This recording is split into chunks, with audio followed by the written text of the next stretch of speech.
Boas noites, benvidos á entrevista. Hoxe imos falar da futura Porta Santa que vai ter a Catedral de Lugo e para iso contamos con César Carnero, que é o delegado de Patrimonio da Diócese. Boas noites e benvido. Boas noites. Comezamos entón falando diso, do que a semana pasada publicaba o xornal El Progreso, de que non só a Catedral de Santiago vai a ter unha Porta Santa, senón que tamén a de Lugo vai a ter a súa propia. Que significa isto para a cidade? En principio é unha oportunidade que teñen os lucenses de, digamos, participar un pouco do que significa o ano xubilar da Misericordia e sin necesidade, digamos, de moverse do entorno, non? Cada catedral, non só de Lugo, vai a dar esa oportunidade, non? De abrirás unha porta santa, non? No caso da nosa catedral, a de San Froilán, esa capela que dá a fachada principal.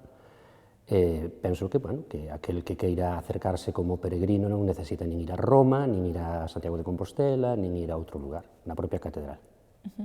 En que datas vai estar aberta esta Porta Santa? Pois a apertura farase en Roma o día 8 de decembro, nas demais catedrales do mundo o 13 de decembro. Despois pecharase solemnemente tamén o ano xubilar o 20 de novembro do 2016. Este ano santo extraordinario foi convocado polo Papa, non? Sí, é un ano xubilar que ten un carácter así universal, digamos, que convoca o Papa Francisco, que xa sabemos que é moi sensible a esa realidade do que é a misericordia, a tenrura, etc. El viu como moi oportuno, non? Que nas actuales circunstancias que vivimos, pois nos decatásemos dun xeito moi concreto os cristiáns de que unha realidade esencial para nosoutros é a misericordia, é o perdón. Por un lado, temos que ser conscientes de que temos que pedir perdón, porque non somos perfectos, e, por outra parte, temos tamén que perdonar. É unha realidade, digamos, dúplice, pedir perdón e, ao mesmo tempo, nos perdonar. Entón, que supón para a Igrexa? Pois, o primeiro que supón para nosoutros sería o decatarnos desta realidade esencial do cristianismo, que é o amor e a misericordia. Deus é amor, e se le é amor, nós temos que ser tamén misericordiosos. Eu penso que esa é o esencial.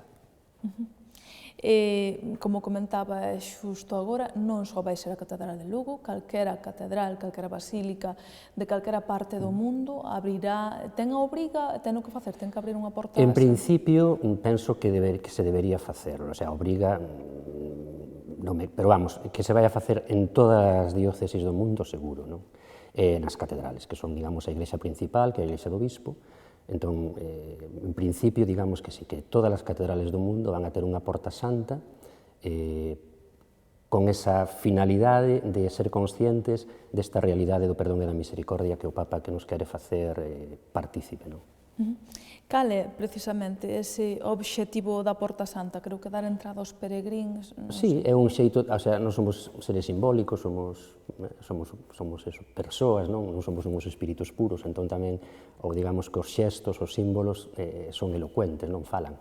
Entón, un modo tamén concreto de facer visible que unha persona quere, digamos, adentrarse neste camiño de, digamos, de misericordia, de perdón, pois é ese feito simbólico de entrar na basílica por unha porta determinada, que se abrirá con un rito de apertura solemne, que ainda está un pouquiño por diseñar, penso, pero, bueno, que veremos ese día, non?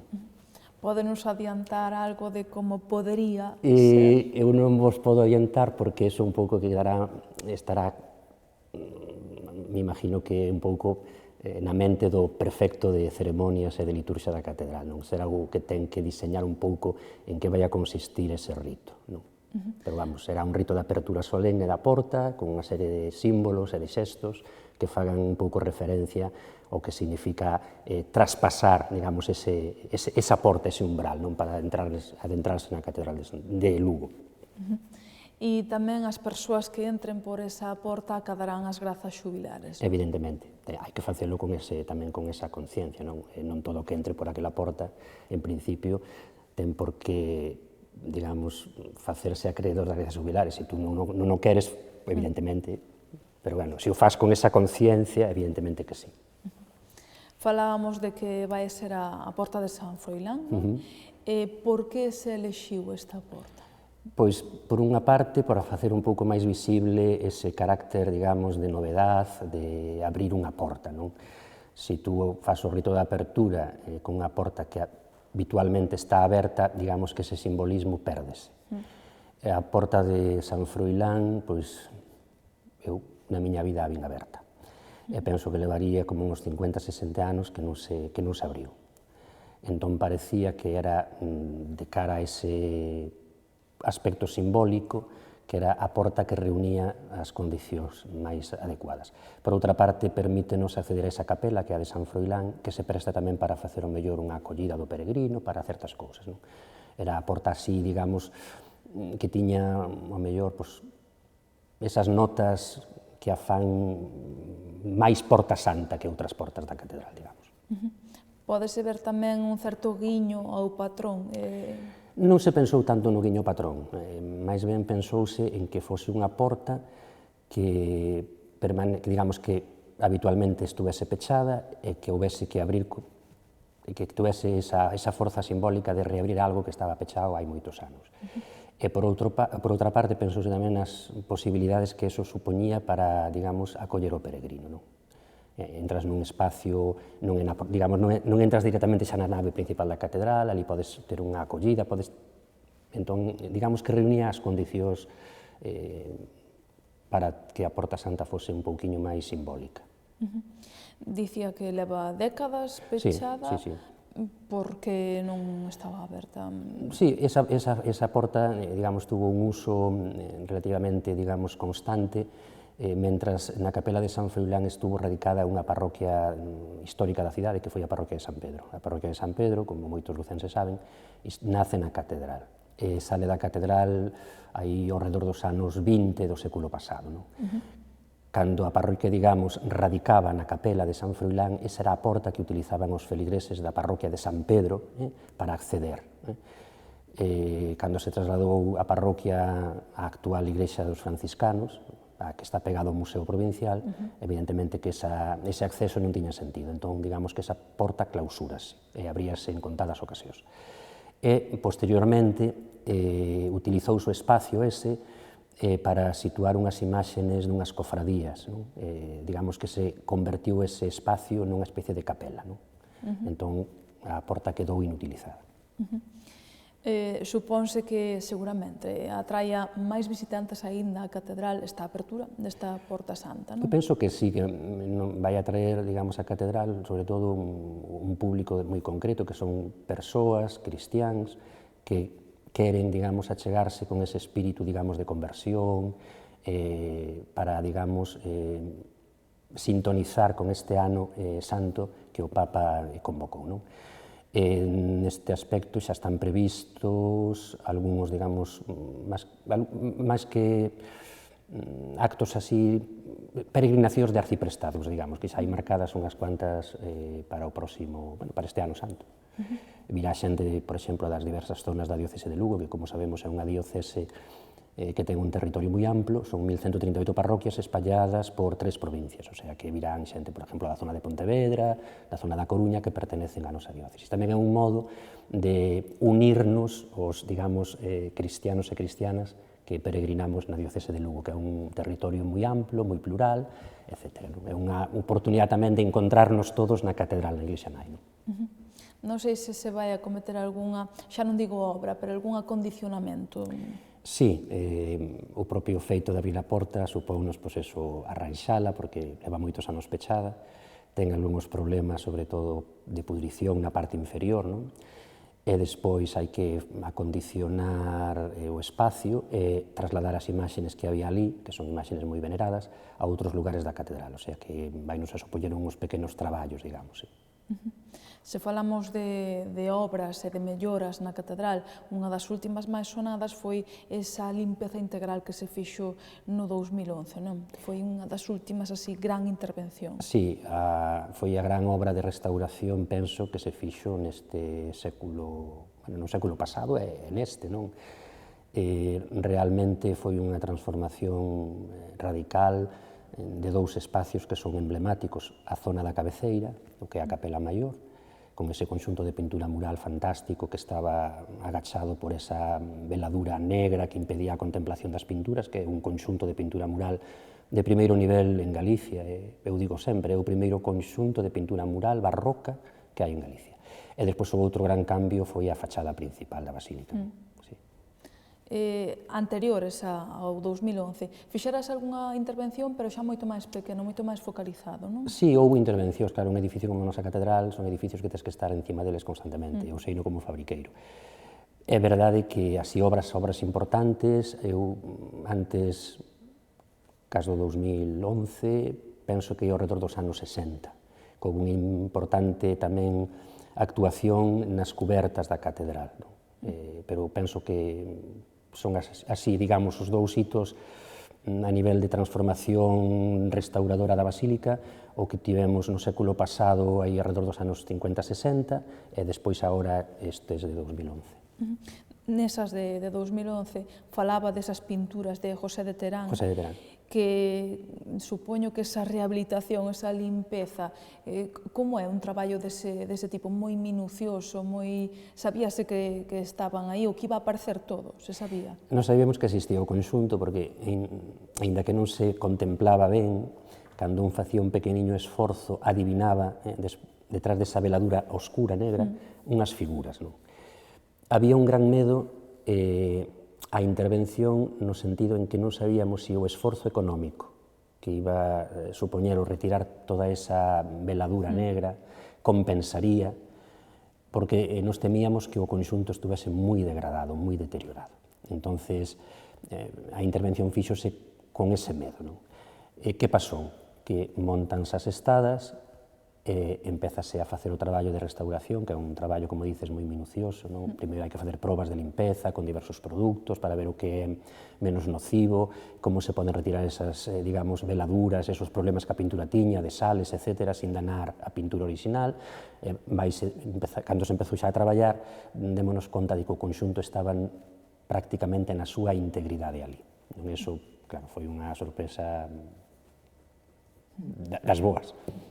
Como é agora, unha vez xa se limpou, como é agora ese mantemento, non sei se diario ou acotío? No, evidentemente que a bóveda non se pode subir, é moi complicado, non? O mantemento consiste en prevenir filtracións da cuberta, que a cuberta este en bo estado, que os canalós funcionen correctamente, iso é verdade, hai que facer unha limpeza periódica, unha inspección periódica das cubertas e dos canalós que facemos, non?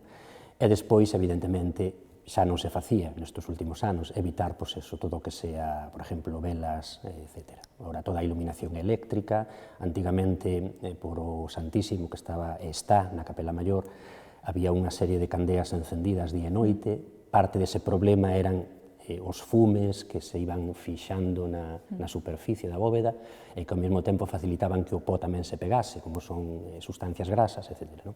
Evidentemente, agora non hai velas habitualmente encendidas. A calefacción que temos é unha calefacción bastante mellor que a que había hai 50 ou 60 anos, porque todos os problemas era que a primeira calefacción da catedral era unha calefacción de fuel. E iso, cada vez que se encendía, salía fume, non? Era terrible. En algún momento chegouse a dicir que ese gran descubrimento, pois, como dicía agora, é unha das mostras de pintura barroca máis importantes de Galicia. Sí, a nivel do que conservamos, o conxunto de máis calidad está, ademais, afortunadamente ben conservado. Existen outros conxuntos de pintura mural importantes en Galicia, pero non desta categoría. Hai un en Santiago, na Capilla Maior da Catedral de Santiago, pero o estado de conservación é tan pésimo que hoxe en día non hai nada que se poda comparar. Tamén apareceu neses traballos do altar maior unha imaxe de San Froilán, non? Sí, cando se limparan as pinturas entre o conxunto de santos que aparecen aí nesa especie de gloria, non? Está a figura do patrón, lóxicamente, o patrón da diócesis, que é un lucense, non? Que ademais naceu preto da catedral, aí no Regueiro dos Hortos, na zona do Carme, e que probablemente se educou na catedral de Lugo, na escola catedralicia, non? Sí. Durante esa intervención tamén se aseguraron algúns elementos que estaban a piques de desprenderse, como tamén era a figura da fe. Sí, na fachada principal, nunha das sorpresas así que nos levamos, negativa, no sentido de que, bueno, había cousas que eran previsibles, cando se fixo a inspección, había moitísima vegetación que enraizaba entre os sillares, había, bueno, de feito hai un estudio que é super simpático no sentido de que se recolle un montón de especies botánicas que existían colonizando a superficie da fachada da catedral, non? Había zonas ás que se accedía con certa facilidade, ese gran balcón que vai dunha torre a outra torre, o sea que cando se abordou a intervención sabíamos con bastante seguridade o que nos íbamos a topar. O orzamento, digamos, que era un orzamento moi axustado, en parte porque tamén as patoloxías, digamos, os problemas que tiña a fachada, foron facilmente detectados porque era accesible. Pero había unha zona que sí, digamos, non habíamos supervisado previamente, e era a zona esa, ese remate do frontón con esas grandes esculturas, non? Sobre todo a da Fe, que é a que está máis alta. E cando se montaron as estadas, démonos conta de que a cabeza da Fe estaba a punto de desprenderse. Sí.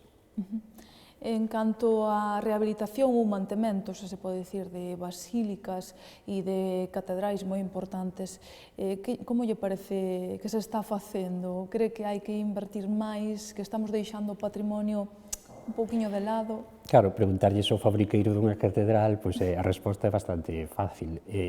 Eu boto en falta máis recursos, non, para conservar o que é un dos eslabós máis esenciales do patrimonio da nosa terra, non? E incluso de Europa. As catedrales en España e en Europa son signos de identidade, forman parte da historia cultural e espiritual dos nosos povos, e iso desaparece, desaparecemos nosotros. Eu sempre digo que o patrimonio monumental, o patrimonio histórico-artístico é un eslabón esencial do noso ADN como povos. Entonces, perder unha catedral é perder un eslabón esencial. Os recursos, eu teño que decir que non son todo o abundantes que deberían ser. É verdade que estamos nunha situación de crise. Falábamos, digamos, antes falábamos entre nosotros deso, non? E é verdade, eso notámolo, e onde máis se nota é, pois, nesto, porque cando un fai recortes, onde recorta? Pois recorta mellor en cultura, recorta en cosas que non se debería, pero en educación, en sanidade, e é unha realidade. Entonces, eu boto en falla un pouco eso, máis, digamos, recursos para conservar nestos lugares, non? Que tamén son unha fonte que xenera recursos económicos, non? Porque unha catedral como a de Lugo, a de Santiago de Compostela, son, vamos, fundamentais a hora de, digamos, rexenerar e de cotecido económico desas cidades, e non só das cidades, senón de toda Galicia. Se desaparece Santiago, a nosa situación sería moi diferente. Xa que fala dese reclamo turístico, que son as catedrais, as basílicas, falábase nestes últimos tempos de que a crise o que está facendo é que haxa máis turistas nacionais. Notan ese repunte de turista nacional que visita a catedral, que visita o centro?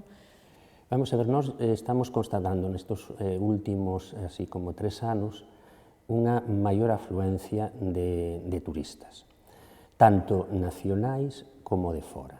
O sea que eu non afirmaría así rotundamente que prima o turismo nacional, evidentemente, pero hai unha progresión do nacional e tamén do exterior, digamos. Cada vez somos máis coñecidos. Sí, de feito tamén está este feito que é verdade, o camiño primitivo, non? Iso tamén, o reconocemento como ben mundial, como a nosa catedral, que tamén está dentro do catálogo de bens patrimonio mundial, eso supón ou supuxo un repunte, non? Sí. Sí, sí. Que lle parece que supón, pois, esta declaración da que fala como ben mundial do Camiño Norteo Primitivo que pilla a Catedral de Lugo polo medio, que lle parece que supón para a Pois vai a supor, está supoñendo, unha maior, digamos, afluencia de visitantes, co que eso conleva, non? De enriquecimento, non só tamén a nivel espiritual, que sí, pero tamén a nivel material. Eu penso que eso é algo que constatan, sobre todo os comerciantes do Burgo Vello da nosa cidade, non? Que hai unha maior afluencia de personas, os hosteleiros, etc. Xa digo, unha catedral non é solamente, que o é fundamentalmente, non? Que é unha realidade espiritual e tal, pero tamén conleva esa outra dimensión de que é un espacio de cultura, de conocemento, e tamén crea, pois eso, enriquece, digamos, a economía. Outro espazo que tamén necesita unha rehabilitación é a igrexa que está pegada ao museo. Como se van a cometer eses traballos, en que van a consistir? Mira, agora estáse facendo a rehabilitación da cuberta desa capela da Soedade, non? Que é unha capela da Orden Terceira, que digamos é a orden seglar dos franciscanos, non? Son laicos, cristiáns, que teñen un estilo de vida, na medida do posible, un pouco seguindo o carisma de Francisco de Asís. Non? Esa capela tiña un problema moi serio de cuberta e agora neste momento está a obra moi avanzada. Non?